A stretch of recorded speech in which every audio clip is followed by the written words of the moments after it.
On the journey we embark on toward realizing our true selves, it is essential to understand that much of our internal suffering arises from the desires and distractions that fill our minds.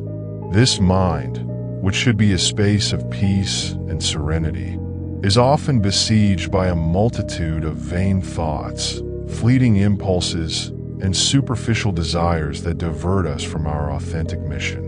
We find ourselves trapped in a tangle of transient excitations that prevent us from glimpsing the essential clarity we need to live with purpose and gratitude.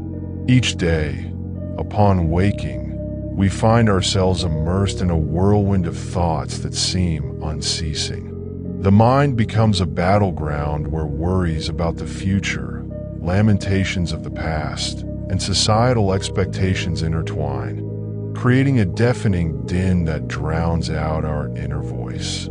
This mental noise, born of dissatisfaction and unbridled longing, anchors us in an illusory reality where the incessant pursuit of external validation and the desire to possess more leave us empty and disoriented.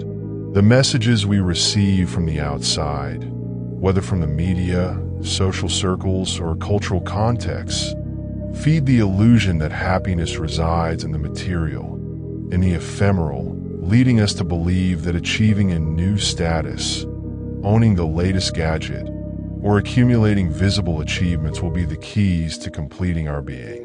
However, by casting our attention on these mirages, we drift away from what truly matters, our essential being, the deep connection with ourselves and with those around us. True peace and genuine satisfaction arise not from the accumulation of goods, but from the essence of our own humanity. In an increasingly interconnected world saturated with information, the emotionality and the quest to satisfy the fleeting desires that may arise have become powerful tools to influence our decisions and beliefs. Advertising, cinema, and the media have transformed the contemporary political landscape into a true spectacle. Politics has evolved into a theater, where parties are no longer defenders of ideologies, but rather protagonists of a media show. Politicians, instead of being seen as representatives of interests and values, resemble figures from the entertainment world, such as movie stars or sports icons. In this new paradigm, voters have ceased to be simply engaged and critical citizens, becoming fervent supporters, almost fans of a team. Instead of debating ideas and proposals, politics has been reduced to a competition between sides, where each group defends their team without questioning the depth of the issues being discussed. Ideological differences have been replaced by a rivalry reminiscent of a football match, where loyalty to the cause often eclipses critical analysis and reflection. Politicians, once regarded as public servants chosen to represent and protect the interests of the citizens, now find themselves surrounded by what could be described as fan clubs.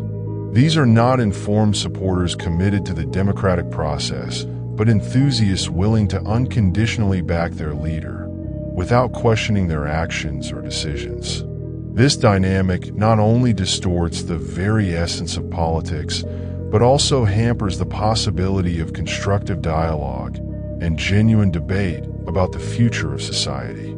Consequently, this transformation of the political sphere into a superficial spectacle undermines the foundations of democracy, where the pursuit of the common good should be at the center of all actions. It is essential to question this trend and reclaim a focus on critique and ethical commitment in politics, where the goal is not merely to win, but to serve and represent society effectively and responsibly. We are constantly bombarded with messages appealing to our most primal instincts and most basic instincts, intentionally manipulating our feelings. This phenomenon transcends a simple marketing strategy. It seeks to shape our perspectives and behaviors through a deliberate increase in emotional load. Being in a constantly altered emotional state, at the expense of intellectual processing, makes it easier for the elite to promote ideologies. We also become more manipulable prey for large corporations, which can convince us of the need to consume their products. And submerged in our entertainments, we yield with much less resistance to any legislation affecting our freedom and most basic human rights, even our dignity. Thus, the challenge is not only to discern what we truly need or advocate for, but also to recognize how our emotions can be used as weapons in an environment where dignity and autonomy can be compromised. Today, the act of watching a movie has degenerated into an experience that anchors itself in the satisfaction of the most basic and primitive instincts of human beings.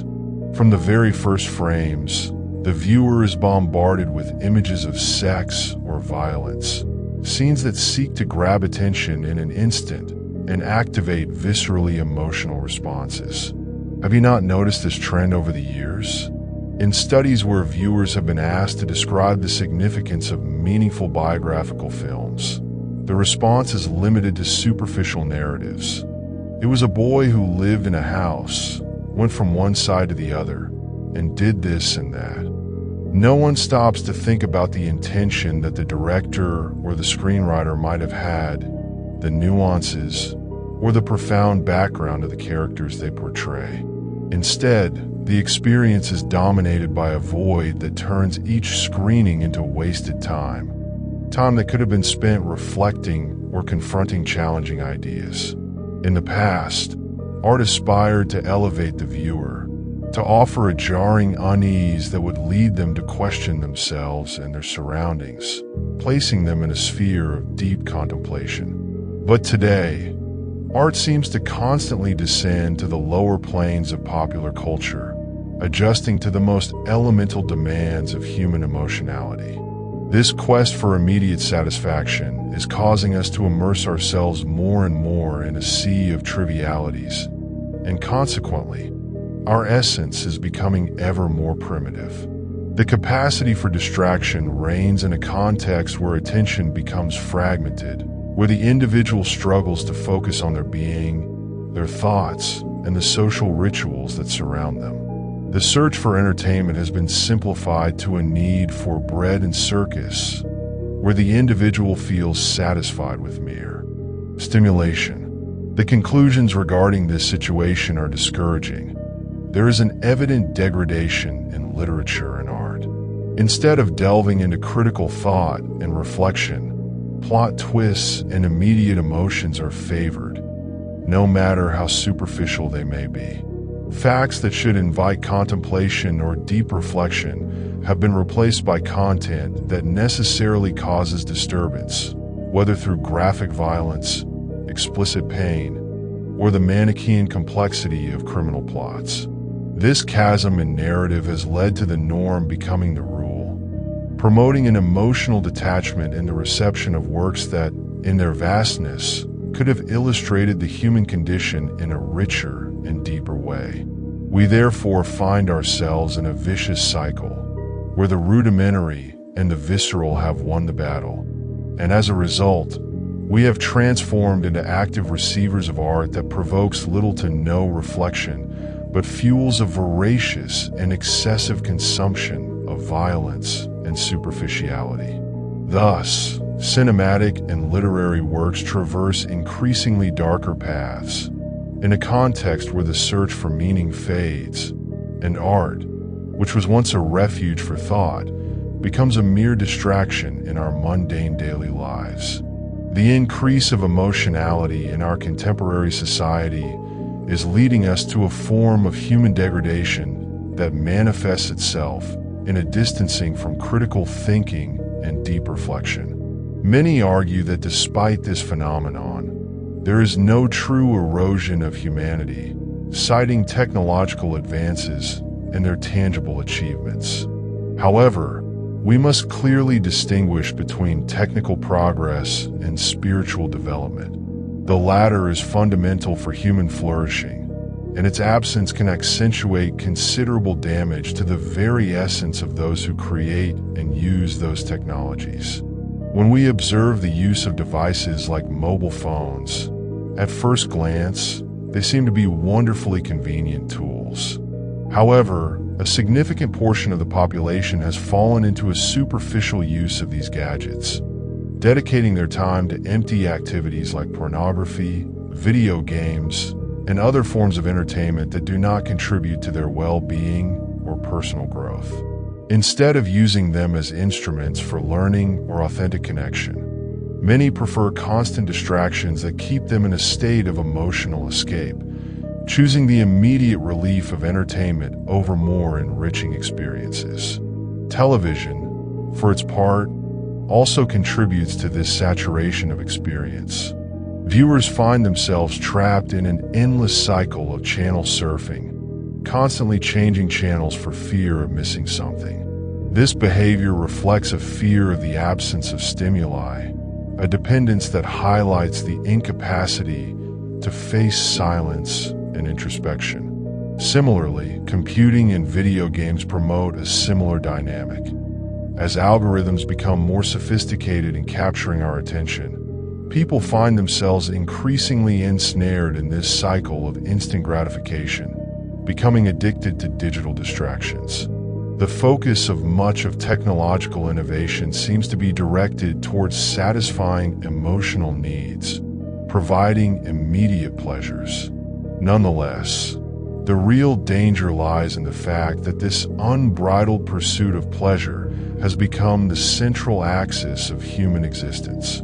Today's society seems to be in a race to acquire increasingly sophisticated devices, entertainment systems that, instead of nourishing our creativity and critical thinking, feed our dependency and superficiality.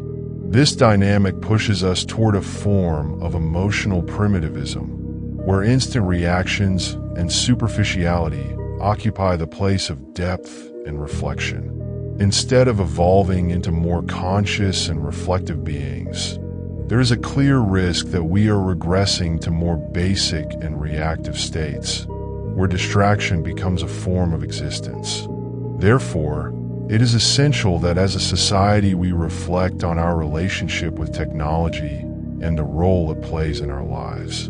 A balanced approach that combines the benefits of technical advancement with spiritual and emotional development can help us avoid falling into this trap of emotional primitivism.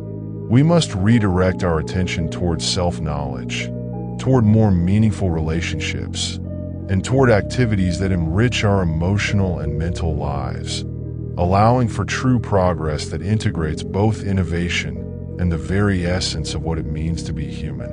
Moreover, it is crucial to understand that many of these misguided desires and aspirations arise from a tangled web of imposed social norms, external expectations, and incessant comparisons that, like a deafening echo, urge us to adopt an image of success that does not always resonate with the authenticity of our inner being. In this torrent of external influences, the unrestrained quest for validation through the approval of others dissuades us from exploring and embracing our own deepest aspirations and longings.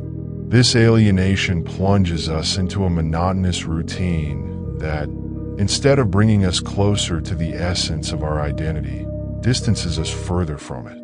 Thus, we enter an endless cycle of dissatisfaction that often transforms into an existential trap. The noise of the external world drowns out the voice of our true being, obscuring the light that could guide us toward genuine inner peace. Recognizing this harmful dynamic represents the first essential step toward personal liberation. Engaging in practices of introspection, meditation, and mindfulness becomes an invaluable tool for shedding the weight of these superficial thoughts and imposed desires. When we allow ourselves to pause and look inward, we clarify the mist surrounding our existential path. It is in this space of contemplation where we can more clearly discern between what we truly need and what has been socially imposed upon us. As we learn to let go of the distractions that surround us and distinguish between our genuine needs and external expectations, we begin to align our efforts and actions with our true mission. This alignment not only provides us with a sense of direction, but also cultivates a mental and emotional environment conducive to our growth and personal fulfillment. In this state of harmony, free from external interference, we find ourselves in a space where calmness and gratitude become our guides. Only in this internal refuge, where the echoes of the outside world fade away, can we unearth and embrace the authentic essence of who we are. It is here, in the stillness and recognition of our own worth, that the purpose we came to fulfill emerges. By looking inward and connecting with our deepest passions and dreams, it is possible to establish a life path that is not only in harmony with our essence, but also resonates with the authenticity and truth that define us as constantly evolving individuals. Today, we have developed a remarkable dependence on the power of our emotions and the instant gratification they provide. This reality urges us to reflect on the urgent need to cultivate a deeper and more conscious thought process. To achieve this, it is essential to understand certain laws that govern our emotional experience and its impact on cognition. First, it is crucial to recognize that emotions stimulate hormone production in our bodies, acting similarly to a drug. The intensity of these hormones can significantly influence our mental and physical state, creating a tendency toward an emotional overstimulation of our consciousness. This chemical dependency causes us to constantly seek situations or stimuli that provoke an intense emotional response, displacing the value and importance of rational thought. Second, emotions not only affect our physiology, but also alter our thought processes. When we are dominated by extreme emotion, our reasoning ability is compromised, critical thinking halts, and it becomes impossible for us to make sense of the circumstances surrounding us. This phenomenon generates a tendency towards superficiality, where decisions are made based on emotional impulses rather than careful analysis of the situation. We must be aware that decisions made in states of high emotional load often lack grounding and can lead to significant mistakes in our lives. Moreover, it is important to note that even in moments of calm, our decisions rarely arise from an independent thought process. Often, we justify our choices based on the emotions that previously influenced us, instead of on logical and objective reasoning. Thus, the line between emotion and thought becomes blurred, and this overlap can be detrimental, as it leads us to act primitively, guided more by instincts than by reason. However, we must remember that emotions are an integral part of the human experience. They are essential for our life and well-being, as they help us connect with our surroundings and others. Yet the problem lies in how we have come to depend almost exclusively on them to navigate our lives. When we allow our emotions to dominate our decisions, we risk falling into the trap of distraction and superficiality. Instead of committing to significant personal and emotional growth, we may find ourselves constantly seeking stimuli that keep us in a state of momentary satisfaction, forgetting the depth and richness that reflective experiences can offer us. Therefore, it is crucial to cultivate a balance between emotion and reason. This involves learning to manage our emotions, relativizing their influence on our decision-making, and recognizing their role in our life experience. A life guided solely by instincts and emotions can lead us to an increasingly primitive existence, where well-being and the meaning of life are reduced to the search for distractions. In contrast, a more conscious and reflective approach will allow us to develop a fuller and more meaningful life, where our emotions are an ally, not a dictator. In conclusion, by redefining our relationship with emotions and fostering a stronger critical thought process, we can avoid falling into the trap of emotional primitivism and build a path toward more integral and authentic well-being. The key lies in recognizing the power of emotions, without allowing them to serve as our sole guide on our journey through life.